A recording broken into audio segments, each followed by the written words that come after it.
Bonjour, bienvenue. Comment allez-vous? Ça me fait plaisir de vous revoir ici. Ouais, j'ai entendu dire que vous veniez pour des lectures du printemps. Je m'en doutais.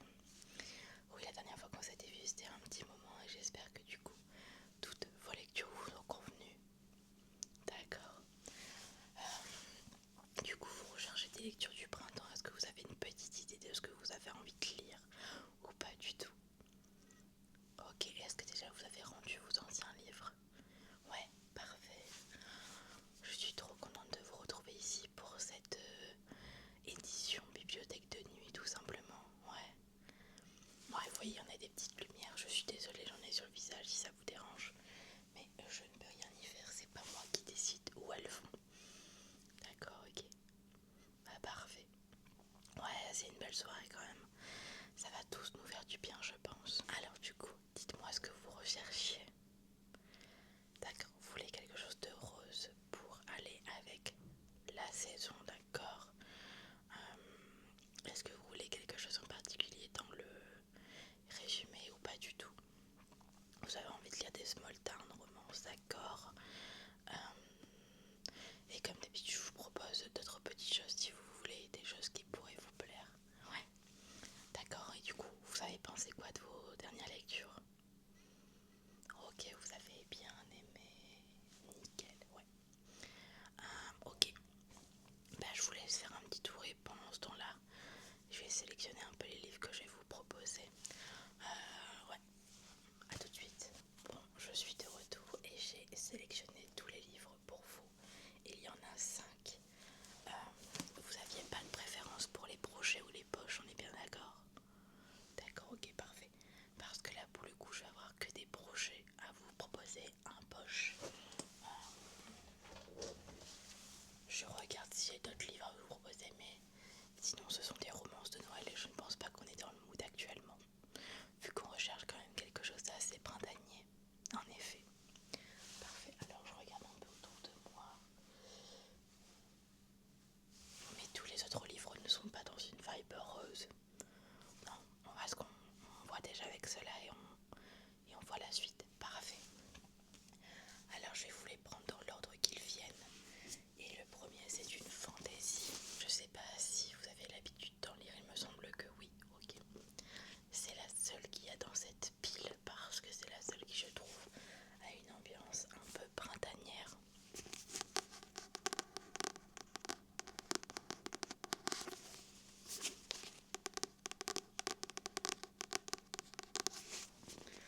Je ne l'ai pas lu pour le coup celui-ci et je ne connais pas le résumé donc je vais vous l'expliquer, je vais vous le lire surtout.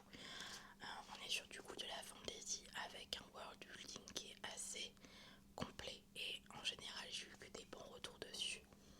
On n'a pas encore le tome 2 et le tome 3 en notre possession, mais si jamais ça vous intéresse d'avoir le tome 2 et le tome 3, on pourra se les procurer, il n'y aura aucun problème. Ok, donc du coup, d'aussi loin qu'elle se souvienne, Evangeline Fox a toujours cru au grand amour et aux fins heureuses, jusqu'à ce qu'elle apprenne que l'homme de sa vie est sur le point d'en épouser une autre. Désespérée d'empêcher le mariage et de guérir son cœur blessé, la jeune femme conclut un accord avec le charismatique mais diabolique prince de cœur. En échange de son aide, il lui demande 3 baisers à la personne au moment et à l'endroit de son choix.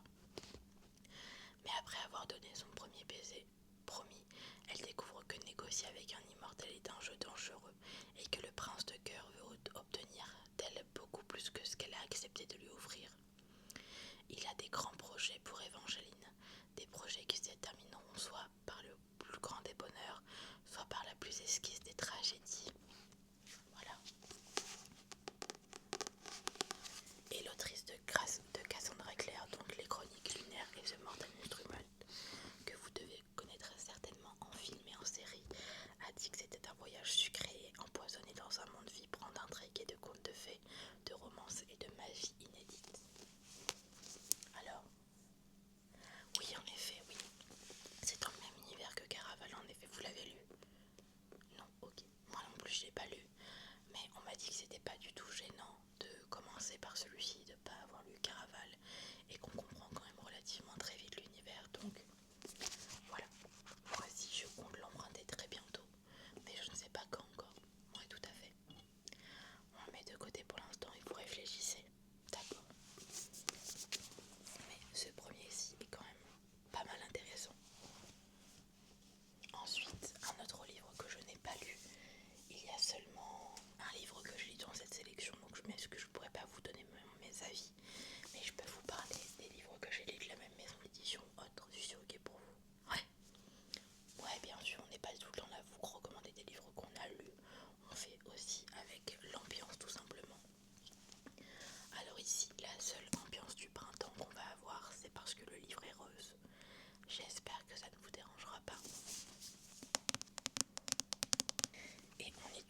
1 an que la maison d'édition est sortie, surtout la collection Nox de Charles par Michel.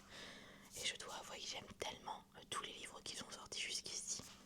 Il n'y en a aucun qui m'a déçu, donc j'espère que celui-ci ne vous décevra pas et ne me décevra pas moi non plus. On est sur une romance avec de l'action, une romantique suspense comme on aime les appeler. On est sur 2 cœurs sur 5, donc il ne devrait pas y avoir trop de scènes olé olé, mais pas mal de rebondissements d'après ce que j'ai compris. Vu qu'on va suivre Helena Weston, qui n'était pas retournée à New York depuis 2 ans, parce qu'il y a 2 ans, sa sœur Valérie et son petit ami Adam Caldwell ont été retrouvés morts après une nuit de fête et d'excès. À l'époque, Helena n'avait pas eu le courage d'affronter la haine de la famille Caldwell. Aujourd'hui, elle n'a qu'un objectif, laver la réputation de sa sœur, mais dans sa quête de la vérité, elle se heurte à l'implacable Jessia, le frère d'Adam. Helena sait qu'elle devrait le détester, pourtant, il éveille en elle des sentiments contre lesquels elle ne se sent pas capable de lutter. Donc voilà pour ce roman, il paraît qu'il y a une vibe un peu Gossip Girl si vous connaissez.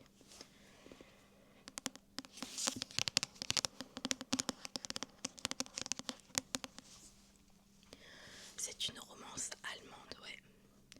Alors les Allemands ils adorent partir dans d'autres pays, mais les Français aussi.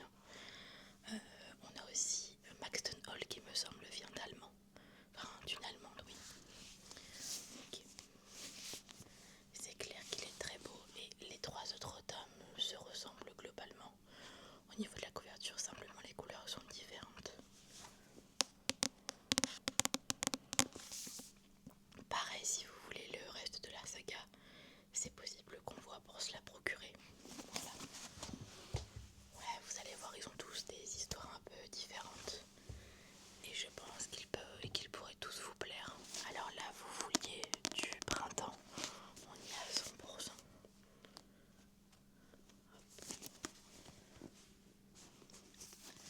Vu qu'on est sur la maison des pancakes aux fraises, donc de Laurie Gilmore, il me semble que vous aviez emprunté les premiers tomes. Ouais, oui, il me semble. Là, du coup, on a enfin reçu le 4e tome qui, franchement, a vraiment une ambiance de printemps à 100%.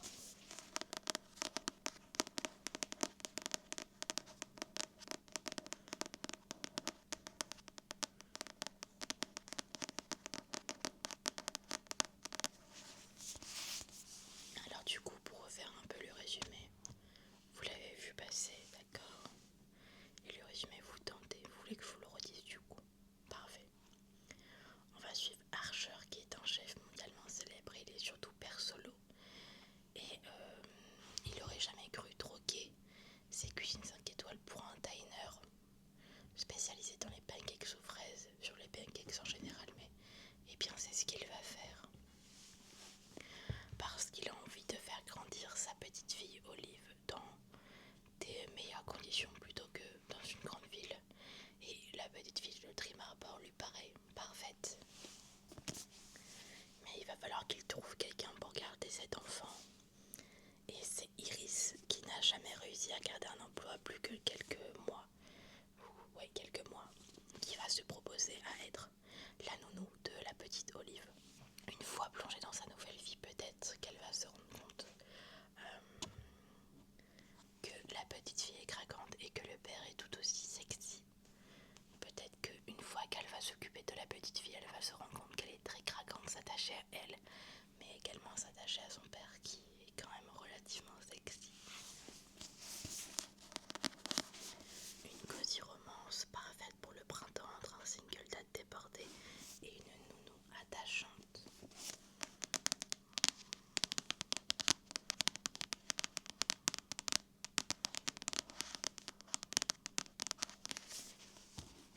Alors oui, vous avez du coup la boulangerie au pain d'épices qui sort en octobre. Et je pense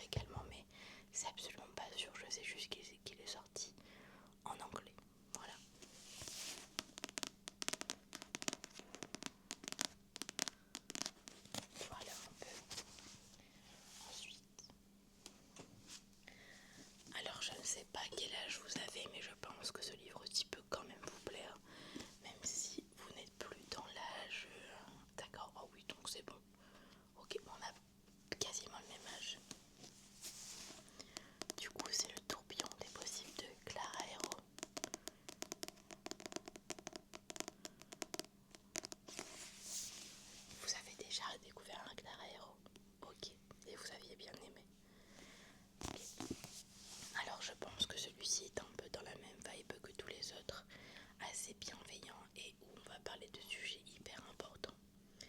Vu que dedans on va suivre Léonie vient tout juste d'être diplômée de son master en cinéma et elle retourne vivre chez ses parents et quitte du coup Paris pour essayer de trouver un travail. Mais la recherche de boulot va s'avérer un petit peu plus compliquée que prévu et le temps va peut-être paraître long et elle va recroiser son voisin, un voisin qui s'appelle Samuel, avec qui elle a eu une petite histoire lorsqu'elle avait 18 ans. Et elle se dit que c'est peut-être le parfait moment de profiter de lui et de passer du temps avec lui en même temps que sa recherche de travail. Ça parle du coup du départ dans la vie d'adulte, de la recherche de boulot et du coup des relations amoureuses en même temps. Je sais bien que la romance est certainement secondaire dans les livres de Clara Hérault, mis à part pour le tourbillon, non, j'allais dire le tourbillon des possibles, mais pour sa romance à la neige je crois, mais là pour le coup je pense que c'est surtout un roman qui parle vraiment du sentiment d'être perdu quand on sort des études et qu'on ne sait pas vers où aller, alors qu'on a fait des études pour avoir un travail et qu'au final on n'en a pas vraiment.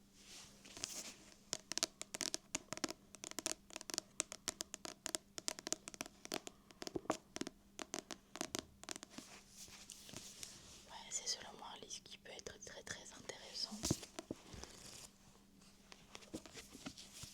En plus, les livres de Clara Hérault souvent se lisent quand même relativement rapidement. Souvent je les lis en 2-3 jours, mais je suis souvent bouleversée également. Ouais. Alors je pense pas que ce soit des thèmes qui soient frais, vous voyez ce que je veux dire. Peut-être que c'est un livre qui va vous faire réfléchir, mais en même temps c'est pas des romans qui sont affreux non plus. Même si elle aborde des thèmes qui sont hyper importants et que je trouve cool de découvrir justement. Ok, pas cette fois celui-ci, d'accord, donc je le remets dans la pile des livres qu'on veut pas lire. Ensuite, le dernier que j'ai à vous proposer, on est sur Willow Lake, donc de Alicia Garnier. Et on peut pas faire plus printanier que cette couverture, sérieusement. Hop. Dedans, on va suivre Rêve Colter, qui a tout ce qu'il faut pour être heureux. Il mène une vie paisible dans son ranch à Willow Lake, au cœur des plaines du Montana, entouré de sa famille et ses amis. Mais cette tranquillité explose le jour où Fallon Calloway réapparaît. La New-Yorkaise aux airs de princesse irrésistible et imprévisible. Celle qui, 10 ans plus tôt, n'aurait dû être qu'un fleur de d'été s'est transformée en un premier amour aussi inattendu que dévastateur. La revoir est une erreur qu'il désire autant qu'il redoute. Entre eux, la colère est vive, l'attirance toujours intacte, et dans chaque silence se cachent des vérités capables de tout faire voler en éclats.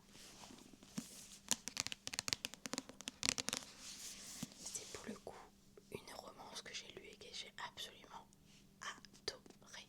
Je l'ai lu relativement rapidement, j'ai dû le lire en 3-4 jours, en sachant que c'est un beau bébé quand même, il fait quasiment 500 pages. On a une mise en page avec des écritures quand même assez petites. Mais je me suis vraiment régalée et je me suis énormément attachée au personnage. Ça a été une lecture à la fois toute douce et en même temps assez touchante par rapport au sujet abordé, vu qu'on a d'un côté Rafe Colter qui est du coup une personne lambda qui a des problèmes d'argent parfois et quand même un cadre familial très positif, alors que de l'autre côté on a, je me rappelle plus de son prénom, Fallon qui ok est riche et elle a la vie, je pense que dont tout le monde rêve, mais on se rend compte que ça va au-delà de ça et que sa famille est très dysfonctionnelle et que ses parents ne sont pas supportifs et ne sont pas là pour elle en soi. Ça remet du coup en perspective plein de choses dans le roman, surtout qu'au milieu de celui-ci il y a vraiment beaucoup de choses qui se passent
et toute cette ambiance vraiment très small town romance. On va pas du tout à New York où on y est qu'un tout petit peu, mais tout se passe principalement au ranch avec les chevaux. On y parle du coup d'équithérapie, on y parle également de sport équestre. Normalement c'est écrit.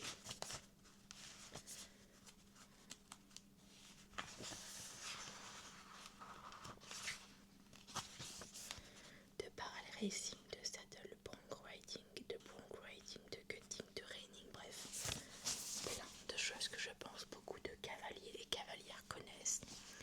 Moi c'est pas du tout mon univers, mais j'ai quand même adoré découvrir ça dans ce roman-ci, donc je vous le conseille vraiment fortement.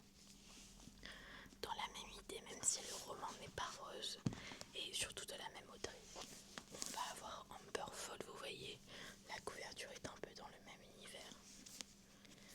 Mais on n'est pas du tout avec les mêmes personnages et la même petite ville. C'est vraiment quelque chose de totalement différent. Je crois que je vous en ai déjà parlé. Vous connaissez le résumé, d'accord?